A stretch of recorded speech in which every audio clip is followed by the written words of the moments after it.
Bonjour à tous, c'est Vincent Pavanello, cofondateur de la Maison des Mandataires. Je suis heureux de vous retrouver pour le 7e épisode de notre série Rencontre avec un dirigeant de réseau. Et aujourd'hui, émission spéciale puisque nous recevons le fondateur. Il n'y a plus beaucoup de fondateurs parmi les dirigeants de réseau, mais là, nous avons un fondateur qui est à la fois fondateur et dirigeant du réseau Efficity. Salut Christophe. Salut Vincent. Tu vas bien ? Je vais très très bien. Et toi ? Eh ben, je vais très bien, ravi d'accueillir dans les locaux de la Maison des Mandataires que tu connaissais déjà, mais que tu redécouvres. Mais c'est très bien ici, on est très bien accueillis. Eh ben, merci.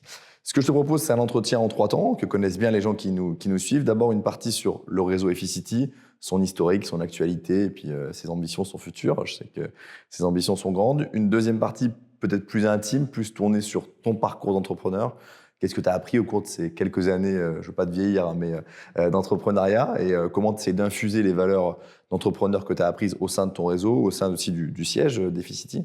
Et puis une troisième partie sur ta vision du marché à court terme, à moyen terme, et puis peut-être aussi quelques éléments sur ce qui sera pour toi l'agent immobilier de 2030 ou peut-être même au-delà, et comment Efficity anticipe cela. Donc la première question, Christophe, peut-être en quelques mots, la genèse d'Efficity, ça nous ramène une décennie auparavant, en gros, c'est ça le... Oui, on a créé à deux. En fait, je suis le cofondateur d'Efficity, plus exactement, puisqu'on a créé avec Malek Abikhalil Efficity en 2007. On vient de fêter nos 15 ans. Et Efficity, au début, c'était pas un réseau de mandataires du tout, hein, c'était une boîte tech qui faisait de l'estimation immobilière en ligne. Donc ça, c'était en avril 2007. Et on s'est aperçu assez rapidement que l'estimation immobilière, c'était le pied dans la porte des agences immobilières pour aller chercher des mandats. Et qu'on avait breaké un peu par inadvertance, en fait, le fait de digitaliser cette estimation. Donc c'est comme ça que ça a commencé. Donc on a généré des contacts de propriétaires grâce à l'estimation. Donc l'équivalent de meilleur agent aujourd'hui qui n'existait pas à l'époque. Exactement. Alors la création était un peu concomitante et globalement ça a généré tout de suite des contacts de propriétaires. Donc on s'est dit on a deux choix, un choix type meilleur agent, vendre ses contacts à des réseaux préétablis, ou bien les traiter nous-mêmes, et c'est la deuxième option qu'on a choisie, en commençant avec une promesse qui était la première agence immobilière low cost. Donc c'était les prémices des agences immobilières online, qui est un métier qu'on a commencé, puis on a bifurqué, enfin on a pivoté en 2012 en créant et en embauchant nos premiers mandataires avec un modèle de marketing de réseau. Donc le premier mandataire, il y a 10 ans qu'il est arrivé à peu près. Ouais, ça fait un peu moins de 10 ans, tout à fait. Ouais. Et on est très content parce qu'il est encore là, et c'est une des grandes têtes de réseau que tu connais, qui s'appelle Sébastien Garet. Très bien. Qui fait entre 10 et 15 millions d'euros de chiffre d'affaires aujourd'hui. Je crois qu'il ne regrette pas d'avoir été le premier mandataire, pour avoir discuté avec lui récemment de cela. Donc 2012, premier mandataire. Les premières années du développement de ce modèle, ça se passe comment ? C'est quoi les grandes étapes, peut-être les 100 premiers ou les 1000 premiers? Enfin, je ne sais pas si tu as des dates précises, mais les premières années, comment ça se... Alors déjà, c'était une vraie épreuve entrepreneuriale, parce que c'était un pivot, on avait des salariés, et donc on a proposé à un certain nombre de salariés qui n'ont pas tous accepté de devenir mandataires. Donc c'était une révolution, en tout cas à notre échelle. Et on a commencé à Lyon, puisque en Île-de-France, qui était notre cœur de marché, on avait pas mal de salariés et on avait également pas mal de chiffre d'affaires, donc on voulait pas détruire le chiffre d'affaires d'un coup. Donc on a commencé gentiment à Lyon à tester le modèle de marketing de réseau. Et donc on a quelqu'un qui est encore chez nous, qui maintenant est directrice de la formation, mais qui était une directrice du recrutement à l'époque. Et on en a mis 1, puis 2, puis 3, puis le modèle de duplication en fait s'est mis en œuvre. Donc à Lyon et sur le Rhône au début, et on a étendu ensuite à l'ensemble de la France. Tu nous diras un mot du marketing de réseau juste après, à la fin de cette première partie. Mais donc aujourd'hui, le réseau Efficity, il n'est plus seulement à Lyon, même si je sais qu'il est très fort à Lyon. C'est d'ailleurs une des spécificités, je pense, de ton réseau, c'est quand même sa place dans certains cœurs de ville par rapport à d'autres. Tu en diras peut-être un mot. Aujourd'hui, en quelques chiffres, Efficity, nombre de mandataires, nombre de ventes, chiffre d'affaires, je ne sais pas quels sont les indicateurs sur lesquels tu communiques, mais pour avoir une idée de la taille et de l'ensemble. Aujourd'hui, on est 2500 mandataires. Il y a un peu plus de 100 personnes qui nous rejoignent tous les mois. Et on va faire sur 2022 à peu près 80 millions d'euros de chiffre d'affaires, ce qui va représenter une croissance autour de 25% du chiffre d'affaires par rapport à 2021, qui était en plus une année exceptionnelle. Donc on est content de poursuivre en fait sur une dynamique de croissance. Bah, bravo à toi et tes équipes. L'avenir, comment tu le vois sur les objectifs du réseau? Tu dis 2500, tu as un objectif chiffré de chiffre d'affaires, de nombre de mandataires, de parts de marché. Comment tu vois un peu les quelques années qui arrivent pour le réseau Efficity? Alors comme tu disais, en fait, on a une spécificité, c'est qu'on est un réseau de mandataires assez urbain. Donc, ce qui est pas le cas de nos confrères qui sont surtout développés sur des zones un petit peu plus rurales ou en fait de petites villes. On a l'ambition déjà qu'on a à Lyon, puisqu'on a entre 4 et 5% de part de marché à Lyon. Donc c'est de dupliquer ça sur les grandes villes et puis de continuer à développer à partir des métropoles régionales en fait notre business. Donc en termes de chiffres, on est 2500. On pense que dans les 3 ans qui viennent, on va tripler le volume de mandataires et le chiffre d'affaires ensuite est assez corrélé à ça. Donc avec un peu de décalage le temps que les gens se forment. Oui, tout à fait. Okay. Merci pour ce petit historique, ça permet de rappeler les grands chiffres. Si je suis un futur mandataire, que je me suis renseigné sur quelques réseaux, c'est quoi les 3 grands ou les 5 grands éléments de différenciation que je vais retrouver chez Efficity et qu'est-ce qui va faire que c'est le bon réseau pour moi et le bon choix à faire? Alors déjà, c'est une très bonne question. Alors, il y a plusieurs choses déjà. C'est quoi les éléments non différenciants? Parce que globalement, si on prend les leaders du marché, enfin les 5 premiers, on a tous de la formation, enfin des écoles de formation interne qui marchent bien. Alors elles n'ont pas toutes la même philosophie, mais globalement, en fait, elles sont efficaces. On a tous des outils qui sont des outils aussi extrêmement efficaces. On a de la diffusion sur l'ensemble des sites d'annonces. Donc en fait, tout ça, en fait, évidemment, on peut en parler, mais c'est le must-have et tout le monde le fait. Donc c'est pas vraiment ça qui va différencier. La première chose, en fait, c'est une philosophie. Chez nous, on est une boîte d'entrepreneurs. Donc en fait, c'est pas simplement des indépendants, mais c'est là où le marketing de réseau est fort. C'est-à-dire que c'est des indépendants qui vont à la fois gagner leur vie en vendant des biens immobiliers, mais qui vont aussi développer leur réseau. Donc en fait, une des raisons pour lesquelles en fait il faut venir chez Efficity, c'est pas simplement pour apprendre le métier d'agent immobilier, mais aussi pour pouvoir dupliquer ça et pouvoir développer son réseau et développer un revenu, alors qu'on appelle revenu passif, qui n'est pas exactement passif évidemment, mais en tout cas le développement d'équipe et la possibilité dans 5-10 ans, comme Sébastien Garret dont on parlait dernièrement, d'avoir une équipe assez importante qui puisse vous permettre de vivre sur 2 jambes, l'immobilier et le développement du réseau. Donc il y a un premier choix en fait si vous voulez devenir mandataire, c'est est-ce que je choisis un réseau qui est plutôt à plat, enfin tout, on va être indépendant, à plat, ou un réseau de marketing de réseau, comme on dit, qui va vous permettre de développer en fait cette activité et démultiplier finalement les forces que vous avez. Donc ça c'est le premier critère différenciant.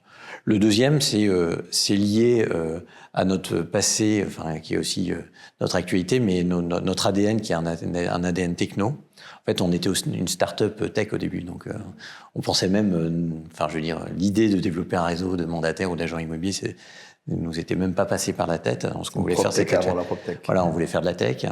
Et aujourd'hui, on fait à peu près 150 000 estimations par mois. On est le 2e acteur français de l'estimation immobilière en ligne, et ça fait 30% du chiffre d'affaires de nos mandataires. Donc c'est un vecteur en fait à la fois de confort, de chiffre d'affaires et de performance qui est assez radical et énorme. Et on voit que concrètement, pour que ce soit clair pour les gens qui nous rejoignent, être dans un réseau qui a un estimateur très fort dans leur quotidien, qu'est-ce que ça va changer? Je viens d'arriver chez Efficity. Dans les 6 premiers mois, je vais recevoir plus de leads, pour que ce soit très concret pour les gens qui nous écoutent. Pour que ce soit hyper concret, en fait, quand tu rentres chez Efficity, tu as une application. Quand il y a des estimations qui sont faites sur ton quartier, etc., en fait, cette estimation va être distribuée. Et donc, tu as un propriétaire qui dit j'ai fait une estimation, j'ai tel bien, et je suis prêt à le vendre avec vous, il suffit de l'appeler. Donc, en fait, ça veut dire que ça facilite beaucoup ta prospection. Ça facilite aussi la constitution de ton portefeuille de mandat, qui, et on le sait, va faire boule de neige et va te permettre de lancer ton activité. Donc tout au cours de ta vie Efficity, en fait, tu auras toujours ça et tu auras finalement ton portable qui sera le premier facteur de prospection que tu auras. Alors, en plus de ça, tu peux prospecter de manière plus classique comme le fait tout le monde. Mais globalement, en fait, tu as ça en plus et on est les seuls à le faire. Ok. Je t'ai coupé, mais je pense que c'était important que tu précises bien ça. Et j'avais une question à te poser sur le premier élément différenciant aussi, pour être clair. Parce que je pense que c'est bien de mettre des chiffres pour les gens qui nous écoutent. Imaginons que j'ai rejoint le réseau Efficity il y a 3 ans. Je suis un producteur normal, je fais 6, 7 ventes, 8 ventes par par an sur un marché où la commission est à peu près moyenne. Et puis j'ai développé une équipe, disons, d'une vingtaine, d'une trentaine de personnes. L'ordre de grandeur en termes de rémunération que je peux attendre des deux activités, à la fois le direct, cette suivante, et puis une équipe de 30-40 personnes que j'ai créée, juste pour que ce soit concret pour les gens qui nous écoutent, à quoi je peux prétendre. Nous, notre offre, elle est hyper simple, en fait. Tu gagnes 69% des commissions que tu génères jusqu'à 100 000 euros. Et quand tu dépasses les 100 000 euros, en fait, tu gagnes 79%, mais à partir du premier euro. Donc, tu as un boost pour les gros producteurs. Donc, globalement, pour une personne, comme tu décris, qui va faire une dizaine de ventes par an, qui va dépasser les 100 000, imaginons qu'il fasse 100 000 euros de chiffre d'affaires lui-même, il va toucher 79 000 euros sur sa propre production. Et ensuite, la moyenne, quand tu as développé un réseau, alors à partir de 30 personnes, c'est très variable, parce qu'en fonction du fait qu'il soit à ton premier niveau ou plus en dessous, mais en gros, tu touches 1 000 euros par an et par indépendant que tu as rassemblé dans ton réseau. Donc une personne qui aurait 100 000 euros de chiffre d'affaires et une trentaine de personnes, il va gagner un peu plus de 100 000 euros par an. Ok, c'est clair. D'ailleurs, j'invite ceux qui se posent des questions sur le MLM et sur la rémunération à vraiment, j'imagine, se rendre sur ton site, appeler la hotline. Enfin, je pense que vous êtes tout à fait disponible pour expliquer votre modèle, qui n'est pas toujours hyper clair dans l'esprit de ceux qui connaissent mal nos métiers. Donc vraiment, renseignez-vous sur les avantages qui nous semblent assez importants de rejoindre un réseau qui fait du MLM. Peut-être dernière question pour cette première partie, tu as parlé de tech. Si tu devais citer un outil, au-delà de l'estimateur dont on a expliqué, je pense, les avantages, s'il y avait un outil tech qui existe chez Efficity, qui existe moins chez les autres, qui serait un vrai avantage concret pour un mandataire qui vous rejoindrait, en termes de prise de mandat ou de suivi du deal. Enfin, nous, on a un outil qui s'appelle CREM pour CRM, et c'est l'outil qui rassemble l'ensemble de tes contacts, mais qui va jusque dans ta poche. Donc, il distribue les contacts de manière automatique, qui gère tes agendas, etc. Et donc, tous les agendas sont connectés. Et tout ça, on l'a développé en propre depuis le début. Donc, on n'a jamais pris d'outils sur l'étagère pour créer ce cœur de logiciel. Ce qui fait qu'il est parfaitement adapté, en fait, au métier de mandataire. Et il permet de suivre la formation, ta facturation. Ça simplifie ta vie de manière radicale, ta vie d'entrepreneur. Ok. Merci beaucoup Christophe pour cette première partie. Je pense que ça a permis à ceux qui nous écoutent, qui nous regardent, de mieux comprendre le réseau Efficity. Rendez-vous dans quelques instants pour une deuxième partie sur ton parcours d'entrepreneur. Bon, il y a des liens entre Efficity et ton parcours d'entrepreneur, on peut le dire, mais en tout cas, on axera là-dessus. Donc, à tout de suite.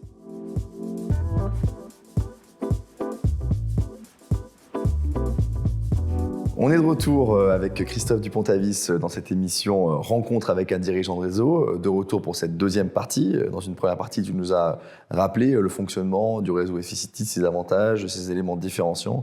Maintenant, une partie un peu plus intime, moi, la partie que je préfère parce que je trouve très intéressante. Elle dit beaucoup du réseau quand on s'intéresse à son dirigeant. Et la première question que j'ai envie de te poser sur ton parcours d'entrepreneur, c'est comment tout ça a commencé ? Est-ce que tu as déjà été salarié dans ta vie ? Et ce n'est pas disqualifiant, tu peux le dire. Et puis après ce parcours, comment tu infuses ces valeurs et c'est important, les valeurs d'entrepreneur dans un réseau qui fait du marketing de réseau, mais tu nous en diras un mot. Comment ça commence ton parcours entrepreneurial ? Ça commence il y a longtemps, parce que ça commence dans mes études, parce que j'étais président de la junior export de mon école de commerce. Okay. Et j'ai fait une école de commerce parce que je voulais monter des boîtes, en fait. Donc, et à l'époque, je suis sorti en 96, les types qui avaient le profil comme moi, en fait, allaient plutôt en conseil ou en banque d'affaires. Et donc, moi, je voulais monter des boîtes. Malgré tout, j'ai fait quelques mois dans un cabinet de conseil et qui m'a beaucoup appris, mais c'était pas trop mon truc. Et en fin 99, j'ai rencontré un type qui avait un projet de petite annonce immobilière en ligne. Donc, pour les plus vieux d'entre nous, on se rappelle encore que c'était vraiment les débuts d'Internet. Donc, les plus jeunes ne se rappellent pas qu'il n'y avait pas Internet avant. Mais globalement, personne ne connaissait rien à Internet. Donc, c'était un mode un petit peu Far West.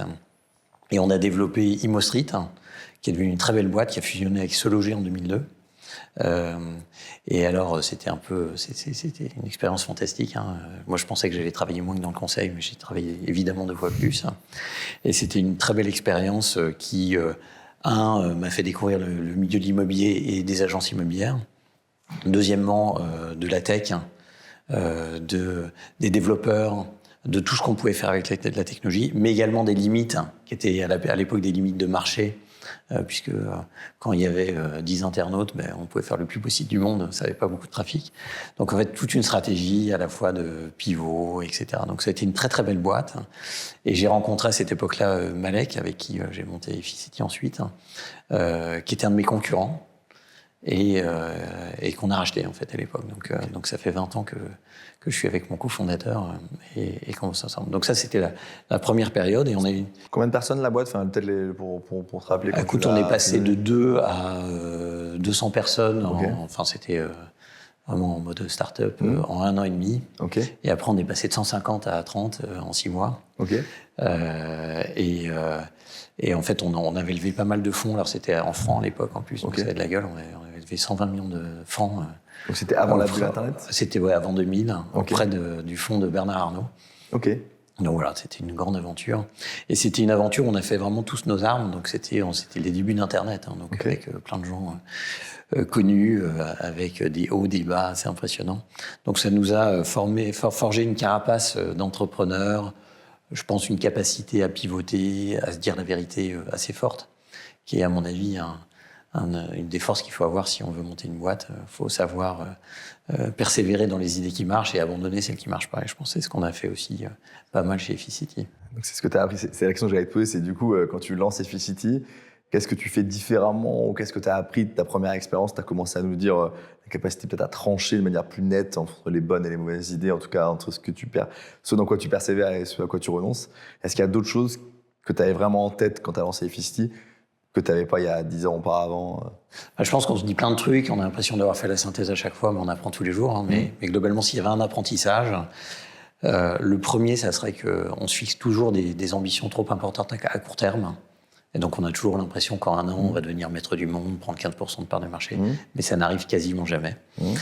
Et à contrario, on ne se fixe jamais des ambitions assez élevées à long terme. Et donc, on n'imagine pas qu'on peut complètement changer d'échelle. Et ça, c'est un truc qui est très important parce que tu sais, le marketing de réseau, en fait, c'est un métier d'entrepreneur. Donc, en fait, tu viens pas simplement pour être indépendant, tu viens pour créer ta boîte. C'est une boîte qui est particulière puisque c'est une boîte constituée d'indépendants.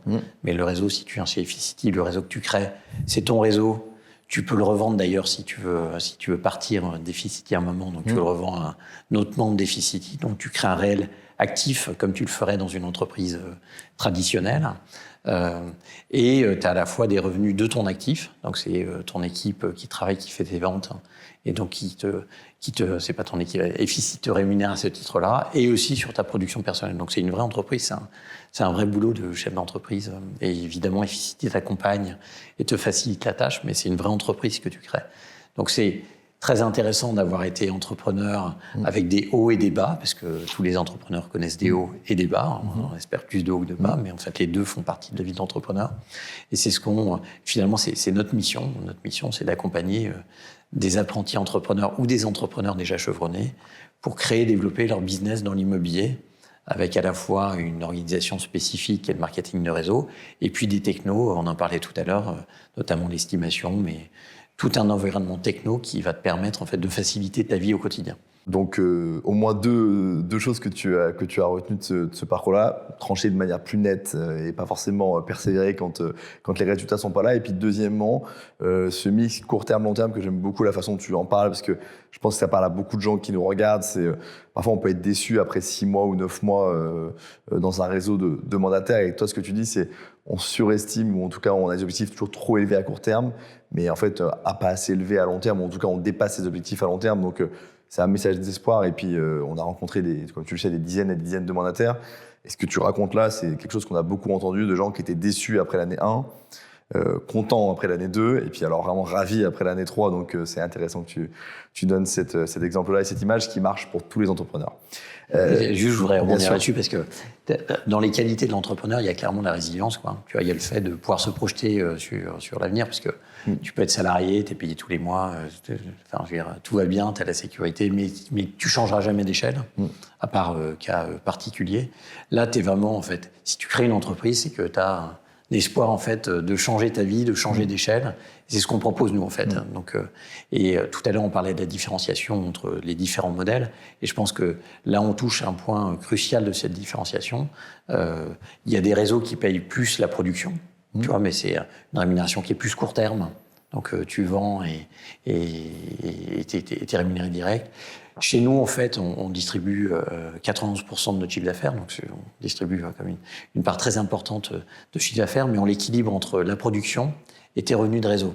C'est-à-dire qu'on a une tendance, en fait, à aller chercher en fait, la construction sur la durée d'un actif qui va te faire gagner de l'argent. Donc c'est là où la démarche du marketing de réseau est une démarche très clairement entrepreneuriale, parce que c'est ce qui te permet, sur la durée, de rehausser ton niveau de jeu et ton niveau d'ambition.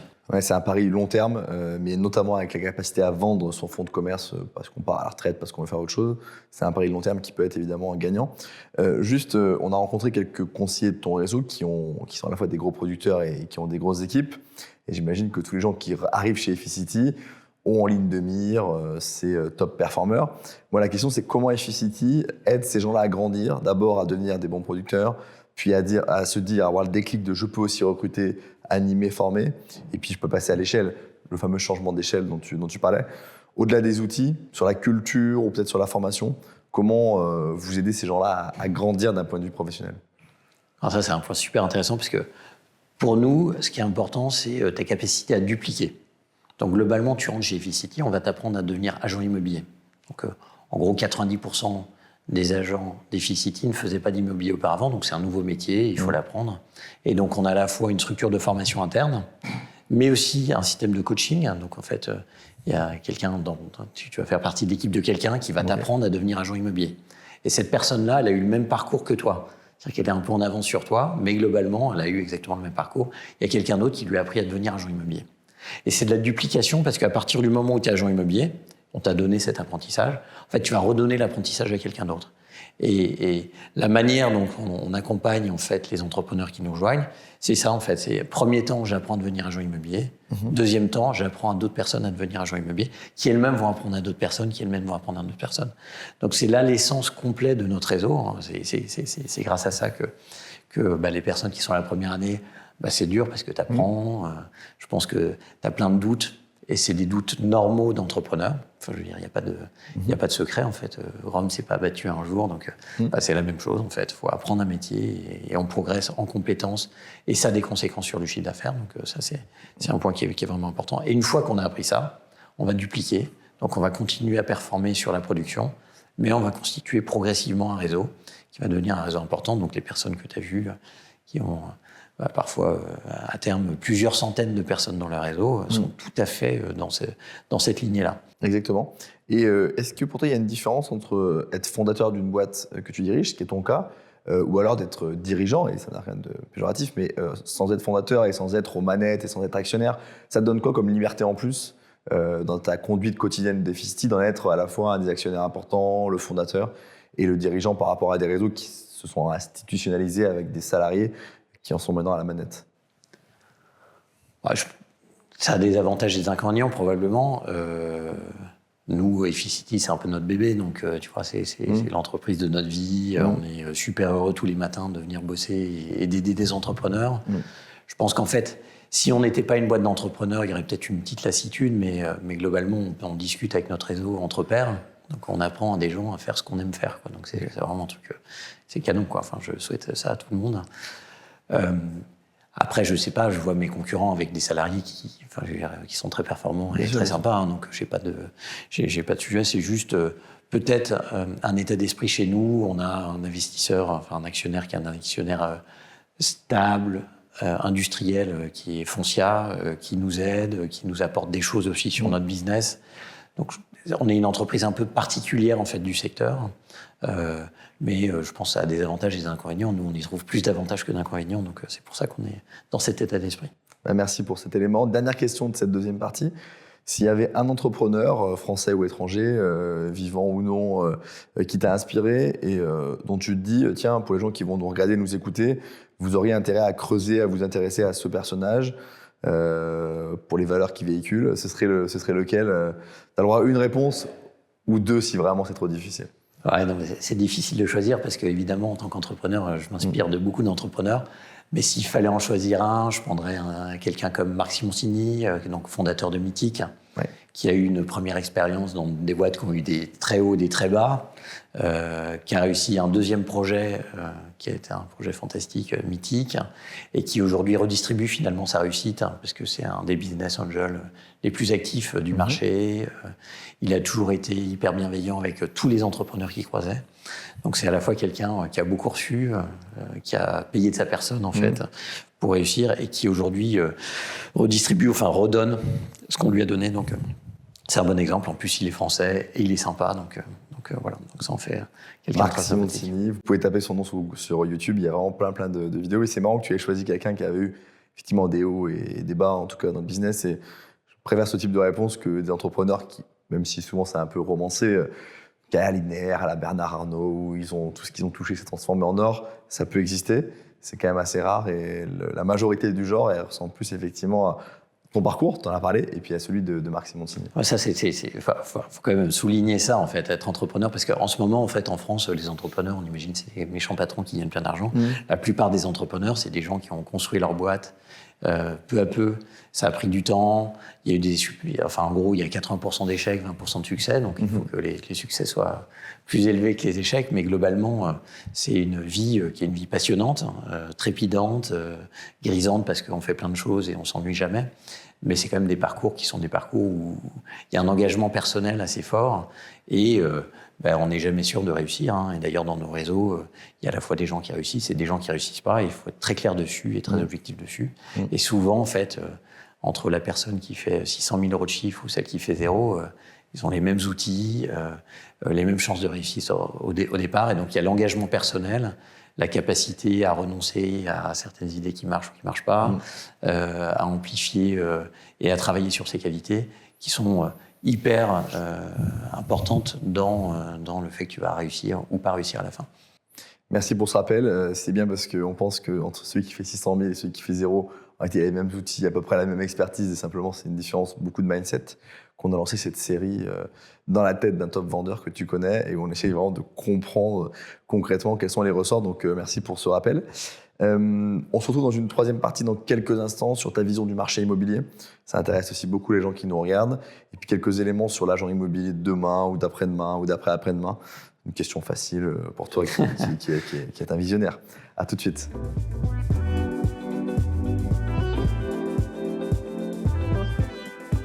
De retour avec Christophe Dupont-Avis, cofondateur et dirigeant du réseau Efficity, que vous connaissez bien et puis que vous connaissez encore mieux si vous avez suivi le début de cet entretien. Dans cette troisième partie, un point sur le marché, à la fois l'évolution des prix, du nombre de transactions, ça nous intéresse beaucoup d'avoir ton avis.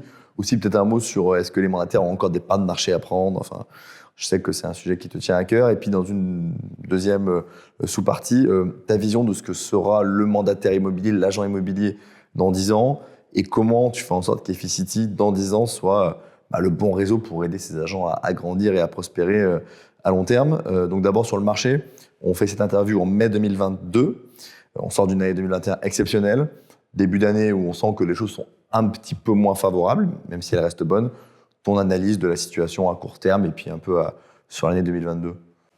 Déjà en quelques chiffres, tu vois, 2021, on a fait 1 200 000 ventes, qui est le record absolu. Jamais réalisé en fait dans l'histoire de l'immobilier français. En 2022, on devrait être autour d'1 million de ventes, ce qui fait de l'année 2022, je pense, la 3e meilleure année ever dans l'immobilier. Donc en fait, même si on passe de 1,2 million à 1 million de ventes, on ne peut pas se plaindre en fait d'un marché en berne, même si ça a l'air un peu plus dur parce que c'était plus facile l'an dernier. Il y a plusieurs facteurs qui expliquent mon réalisme, mais plutôt optimiste en fait. Le premier, c'est que les taux d'intérêt restent bas, même s'ils augmentent. Mais ils étaient anormalement bas jusqu'à présent. Donc en fait, l'argent n'est toujours pas cher. Et il y a beaucoup d'argent sur le marché. Et les banques avaient déjà anticipé en plus un durcissement des conditions d'octroi de crédit. Donc en fait, ça c'est derrière nous. Donc, je pense que du point de vue financement, on va continuer sur une veine à peu près identique de celle de l'année précédente, même si les taux augmentent un tout petit peu. Le deuxième point, c'est qu'il y a toujours 30% du marché qui n'est pas intermédiaire. Donc ça veut dire qu'on a un potentiel en fait d'augmentation de la taille du gâteau pour l'ensemble des réseaux, hein, mandataires ou pas mandataires, hein, d'ailleurs. Et on voit dans d'autres pays où il n'y a pas du tout de désintermédiation. Donc en France, on a encore un petit rattrapage à faire. Et enfin, en ce qui concerne les réseaux de mandataires, même si c'est en forte croissance, même si on voit que on commence à prendre des parts significatives du marché, il reste encore énormément de place. Et on voit que le marché, et on en parlera tout à l'heure certainement, en fait, c'est un marché qui devient un marché d'indépendants.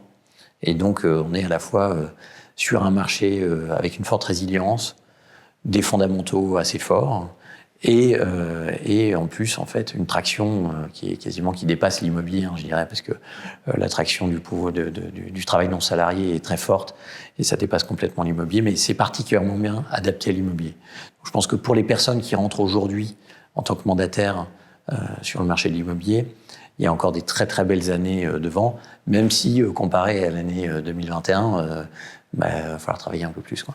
C'est ça, il va falloir travailler un peu plus. Donc, on rappelle les réseaux de mandataires, hein, comme Efficity, type Efficity, font à peu près une vente sur 5 aujourd'hui en France, en tout cas pour le marché intermédiaire, une vente sur 6 si on prend l'ensemble du marché, qu'on met aussi les transactions qui sont faites de particulier à particulier. Toi, tu penses que ces réseaux-là, ils peuvent demain faire 2 ventes sur 6, 3 ventes sur 6 sky is the limit? C'est quoi ta vision de ça? Moi, je pense que probablement à un moment, ça sera 50-50 avec les agences traditionnelles qui sont... qui suivent le marché, qui perdent plutôt des parts de marché, en fait, à vrai dire, et qui sont assez talonnés par les mandataires. Enfin, j'y vois plusieurs raisons à ça, hein. La première, c'est que il y a 5 ans, quand tu disais que tu étais mandataire immobilier, on disait probablement tu étais charcutier il y a 3 semaines et tu connais rien à l'immobilier. Aujourd'hui, clairement, quand tu regardes sur ImmoAdvisor, donc le TripAdvisor de l'immobilier, Efficity, c'est noté 4,8 étoiles sur 5.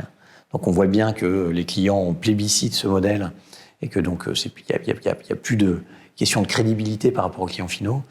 Le deuxième point, c'est qu'en prenant des parts de marché, comme tu le dis, on est aussi crédible par rapport à nos confrères plus traditionnels, et donc il y a une cohabitation un peu plus peaceful qui commence à s'établir, et c'est important. Et le dernier point, c'est que qu'est-ce que ça change les mandataires sur le marché? Ça change qu'il y a un modèle de redistribution de la valeur d'une transaction qui est beaucoup plus favorable aux producteurs que dans une agence traditionnelle. Et la grande disruption, en fait, elle n'est pas tellement au niveau du client final, mais elle est plutôt au niveau de la redistribution de la valeur. Et c'est hyper dans l'air du temps. Enfin, je veux dire, c'est ce vers quoi on va, et c'est ce que la technologie permet de faire. Et ça, je pense que ça laisse présager, pour les entreprises d'entrepreneurs comme les nôtres, avec des réseaux qui se développent, des très beaux jours sur les années qui viennent. Juste sur le partage de la valeur, pour être très concret, si je fais une transaction avec une commission à 10 000 €, je peux espérer combien de reversions si je suis agent co dans une agence, soit franchisée, mais en tout cas une agence vitrée traditionnelle, versus combien chez Efficity, si on rappelle les grandes masses? Globalement, nous, on distribue 79% à la personne qui a fait la vente. Donc 8 000 € là dans mon exemple. Voilà, et 12% au réseau, ce qu'on appelle nous la upline, donc ça veut dire que le coach de son coach, etc. Donc en tout, on distribue 91% du chiffre d'affaires qui a été réalisé, contre autour de 40%, en fait, je dirais, dans une agence traditionnelle. Donc, sans paraître trop simpliste, mais pour donner les grandes masses, pour une vente à 10 000 hors taxe chez Efficity, à 8 000 pour celui qui a fait la vente, 1 000 pour ceux qui sont ses parrains et qui sont dans son réseau MLM, on en a parlé juste avant, marketing de réseau, 1 000 pour rémunérer la tête de réseau qui a investi dans les outils, dans la communication. Là où dans une agence physique, sur les 10 000 €, il y en a 4 000 qui reviennent au producteur, il y a 0 qui revient au MLM parce qu'il n'y a pas de MLM, et le reste revient à la fois à l'agence, à la master franchise, et même à la master franchise pour des... Voilà, et qui doivent payer des charges, des charges de locaux, etc., qui sont des charges qu'on n'a pas oui, forcément. Mais c'est pas, nous, l'idée de dire que c'est des gens qui gagneraient plus d'argent que ce qu'ils mériteraient, mais en tout cas, effectivement, c'est de l'argent qui vient couvrir les charges immobilières, notamment de location de leur agence, et puis un ensemble de frais, d'assistantes, etc., qui sont élevés. Merci pour ce petit rappel qui permet aussi de remettre les choses en perspective. Dernière question sur l'agent immobilier, le mandataire dans 10 ans, il est quoi? Il est plus expert, plus transparent, plus entouré, et comment chez Efficity vous anticipez ces évolutions? Alors, moi je pense que le mandataire de demain, ou l'agent immobilier de demain, pour être plus large en fait, c'est un agent qui est un agent indépendant, donc qui ressemble beaucoup plus au modèle de réseau de mandataires plutôt que d'agence traditionnelle avec des salariés en fait. Donc il est indépendant parce que la techno lui permet de l'être, et parce qu'il a accès en fait à un bouquet de services de manière beaucoup plus simple et décentralisée. Donc il est indépendant. Ça implique en fait qu'il gagne plus d'argent qu'aujourd'hui. Et on en parlait tout à l'heure, c'est le modèle de redistribution de la valeur qui change beaucoup de choses. Et enfin, sur le marché, il a des outils qui sont plus performants et plus transparents pour le client final. Donc en fait, il a moins de problématiques à avoir de débats sur le prix. Est-ce que ça vaut 500, 600, 700 ? Je ne sais pas. En fait, il y a des bases de données qui existent déjà d'ailleurs, qui permettent à son client d'être au moins aussi informé que lui, même s'il n'a pas forcément toute la capacité de synthèse par rapport aux données qu'il a. Mais en tout cas, c'est un marché beaucoup plus transparent, où finalement, la valeur ajoutée de l'agent, elle est ce qu'elle devrait être. C'est la stratégie de commercialisation et de négociation que je vais pouvoir avoir. Donc il y a un genre de changement, donc plus indépendant, plus rémunéré, et avec des outils qui donnent beaucoup plus de transparence au marché. Et chez Efficity, comment vous anticipez et comment vous allez aider les gens, notamment sur ton point 2, qui est plus rémunérateur, en tout cas avec une diversification des revenus. Un bon agent immobilier, c'est un bon producteur et un bon chef d'équipe aussi? Ouais, c'est ça. Alors, ce qui est important chez Efficity, parce que souvent, il y a des gens qui me demandent c'est qui ton directeur du digital, quoi. Alors, nous, on n'a pas de directeur du digital parce que c'est une boîte qui, à la base, en fait, est une boîte digitale, donc on pense tout digital, quoi. Donc on est précurseur dans l'estimation immobilière en ligne, donc dans la transparence du marché. Et ça a des avantages très concrets pour nos agents, puisqu'ils génèrent un nombre de contacts très important en fait de propriétaires qui veulent vendre leurs biens. Donc ça c'est l'anticipation, mais depuis très longtemps en fait de ça. Le deuxième point, c'est qu'on pense que c'est vital d'accompagner tous les mandataires. Et de manière générale, en fait, le danger des entrepreneurs, c'est la solitude. Et donc, chez nous, quelqu'un qui rentre, la première étape, c'est qu'on va lui apprendre à devenir agent immobilier. La deuxième étape, c'est qu'on va lui apprendre à dupliquer et à développer son réseau. Donc, c'est vraiment en 2 étapes. Et c'est complètement dans l'ADN du réseau, puisque le marketing de réseau, c'est ça. C'est-à-dire que tu rentres chez nous, tu as un coach au-dessus de toi qui va t'aider, soit à utiliser les outils Efficity, mais aussi qui va t'aider dans ton quotidien d'agent immobilier et d'entrepreneur. Donc, on a à cœur à ce que les indépendants qui rentrent chez nous ne soient pas tout seuls et fassent partie d'une lignée avec des rituels, des rencontres, etc. Donc, c'est pas un boulot tout seul. Il y a un point qui est important. À l'initiative de notre réseau, on a une centaine de bureaux aujourd'hui en France qui sont ouverts, qui sont pas des bureaux opérés par le siège Efficity, mais par les mandataires du réseau, qui permettent à tous les mandataires de se rencontrer, d'échanger les meilleures pratiques, et puis d'être en équipe, ce qui me semble assez important dans l'aspect sociabilisation de ta vie professionnelle. Nous avons eu la chance de visiter quelques bureaux, donc je confirme effectivement le côté très convivial. Ils sont très sympas. Et apprécier des mandataires, effectivement. Et on sait un peu ce que tu dis, c'est le mix au fond entre un indépendant tout seul dans son coin. Je suis pas sûr que ses conditions de vie soient beaucoup améliorées par rapport à un salariat. Par contre, un indépendant dans un réseau à la fois de proximité et puis national qui l'aide à grandir. Je pense qu'effectivement, c'est la clé. Et nous, on partage cette conviction, évidemment, à la Maison des mandataires sur l'avenir des réseaux. Donc, merci beaucoup, Christophe, pour ce moment passé ensemble. Je pense que c'était utile pour les gens qui vont vouloir se renseigner sur ton réseau. Et puis, je te dis à très vite. À très vite. Merci, Vincent. Salut, Christophe. Salut. Au revoir.